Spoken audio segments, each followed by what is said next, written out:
Kalau kita tuh sudah jelas tujuannya, Iya. makan pagi lupa, apalagi baper dan galau gitu kan.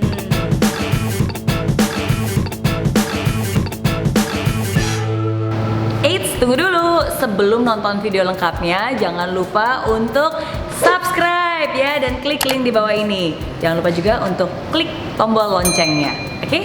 Terima kasih. Selamat menonton. Tapi soalnya anak muda tuh kadang-kadang yang sulit nih sekarang itu memanage ego mereka. Betul. Kadang-kadang egonya terlalu besar sehingga kesenggol dikit aja marah. Atau enggak egonya terlalu besar sehingga ketika disuruh memulai dari bawah, memulai hal yang kecil akhirnya nggak level, masa sih saya harus ngerjain seperti ini, harusnya kan saya mahasiswa, harusnya saya mulai langsung di kantoran deh, nggak pakai dan seterusnya. Nah kalau menurut Pak Ari gimana nih caranya supaya kita bisa memanage ego supaya ego itu malah membantu kita bukannya menghancurkan kita. Ego itu adalah karunia Tuhan yang paling sempurna. Energi, power, ingin diakui. Itu biasa tuh anak-anak muda kan, generasi milenial tuh ingin diakui, ingin dihargai, ingin dihormati, ingin merasa benar. Tapi kalau itu sudah diarahkan kepada sebuah impian, kemudian ditujukan kepada sebuah keinginan, maka kegelisahan dan energinya itu menuju yang tadi pertama saya bilang kepada tujuan utama impian yang pertama dibangun itu. Itu justru kekuatan. Nah, memang ada dua jenis itu.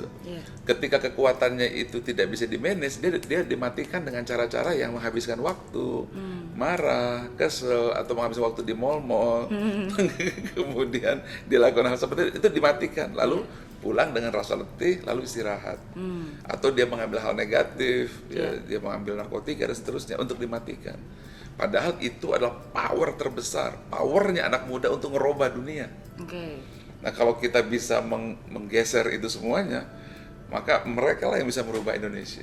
Berarti sebenarnya kayak ambisi, keinginan untuk bisa maju, sukses, pembuktian itu sesuatu energi yang bagus, asalkan bisa diarahkan ke sesuatu yang positif. Hanya masalahnya energi itu satu ke utara, satu ke selatan, satu ke timur, satu ke barat. Mana-mana. Akhirnya dia bingung. Akhirnya dia bingung mau kemana diri saya gitu kan. Betul. Sebenarnya kan orang yang baper atau galau anak-anak muda itu karena nggak jelas aja tujuannya ingin seperti apa, maunya seperti apa.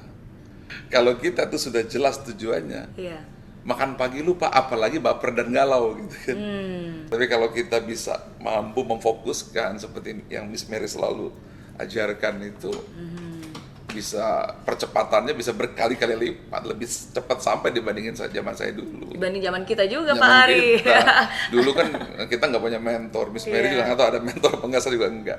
Sekarang zaman now ini kan mentornya ada Miss Mary dan sebagainya, dan itu adalah kesempatan untuk membuat percepatan keberhasilan lebih lagi dibandingkan zaman-zaman dulu. Jadi sekarang digital lagi bukan hanya sekedar teknologinya yang bisa maju, tapi mental kita pun harus digital juga.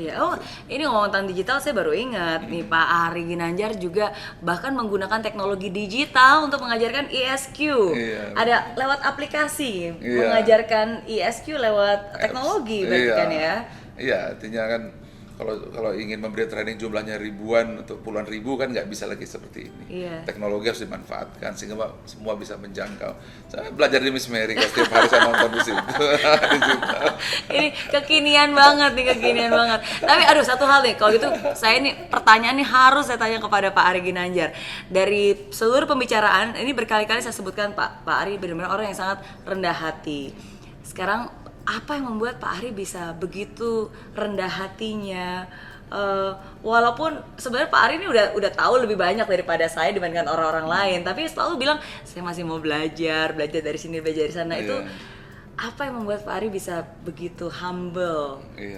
Pertama, terlalu banyak ilmu yang saya tidak ketahui.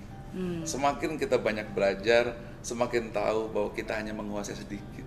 Karena itu kepada siapa saya ketemu, saya jadikan dia guru. Pasti dia punya sisi lain yang nggak pernah saya tahu. Saya nggak pernah tahu bagaimana Miss Mary di Singapura bisa survive, saya harus belajar.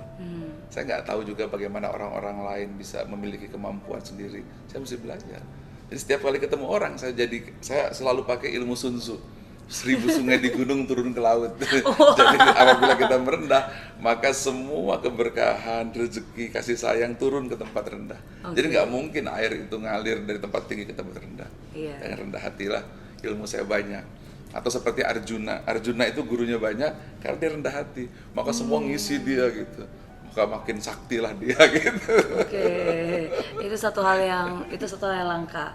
Karena semakin orang semakin tinggi, semakin di atas, ya semakin dia merasa lebih benar, lebih pintar, lebih bagus, lebih keren dibandingkan yang lain-lainnya. Makanya saya selalu bilang, kadang kalau orang berada di atas, dia merasa bahwa wah yang lain kecil di bawahnya dia. Padahal sebenarnya nggak sadar, dari bawah yang ngeliat di atas pun dia juga, orang bawah ngeliat di atas juga kecil gitu kan. Jadi sebenarnya tergantung perspektif ya. Walaupun sudah berhasil, kita harus tetap bisa rendah hati dan menghargai. Selalu ada tempat, selalu ada ruang untuk belajar.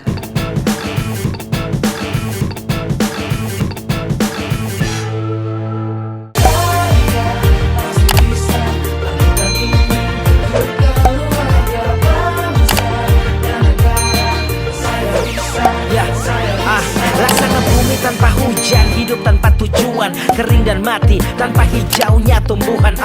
Demikian kalau mimpi tak kunjung terjadi.